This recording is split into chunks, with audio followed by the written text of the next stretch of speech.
बिस्मिल्लाहिर्रहमानिर्रहीम। अस्सलाम वालेकुम। इमाम हसन के पास एक शख्स आया। हज़रत अमीर मुआविया रज़ी अल्लाह ताला अन्हा भी बैठे थे। तो इसने आके इमाम हसन से कहा, हुजूर मेरे पास औलाद नहीं है, कोई दुआ करें। इमाम हसन से आकर वजीफ़ा पूछा। हुजूर औलाद कोई नहीं तो कोई वजीफ़ा ही बता दे। आपने फरमाया इस्तग़फ़ार पढ़ा करो। इसने कहा ठीक है। फिर पूछता, हुजूर तो फिर मैं दोबारा कब आऊँ? तो इमाम हसन कहने लगे, बे औलाद है ना तू, इस्तग़फ़ार का वजीफ़ा बताया है ना? कहा हाँ। फरमाया अब इस वक्त तक आना जब अल्लाह तुझे 10 बेटे अता करे। कितने? 2 4 नहीं, 10 बेटे अता करे। तो हज़रत अमीर मुआविया ने देखा, कहने लगे हसन इतना बड़ा दावा? आप फरमाने लगे मैंने कह दिया ना, अल्लाह करम फरमाएगा। हाँ हाँ, अल्लाह खैर करेगा। वो शख्स चला गया।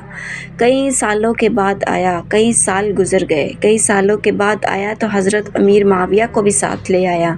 कहने लगा, हुजूर अल्लाह के फ़ज़ल से अल्लाह ने मुझे 10 बेटे अता किए हैं। हज़रत अमीर मुआविया कहने लगे, हुजूर बात तो आपकी सच्ची निकली, पर मुझे भी ये बताएं कि आपने ये वजीफ़ा कहाँ से लिया है? फरमाया कुरान पाक से, सूरत नूह की 10 11 12 आयत पढ़ो। अल्लाह फरमाते हैं तुम इस्तग़फ़ार पढ़ो, मैं तुम्हारी बेटों से भी मदद करूँगा और मालों से भी मदद करूँगा। तो मैंने वजीफ़ा दिया और कुरान मेरे अल्लाह का है और रब झूठा वादा नहीं करता। 10 बेटे मिलने ही थे, मैंने कह जो दिया था। नाज़रीन याद रखें, इस्तग़फ़ार मेरे अल्लाह की रहमत नाज़िल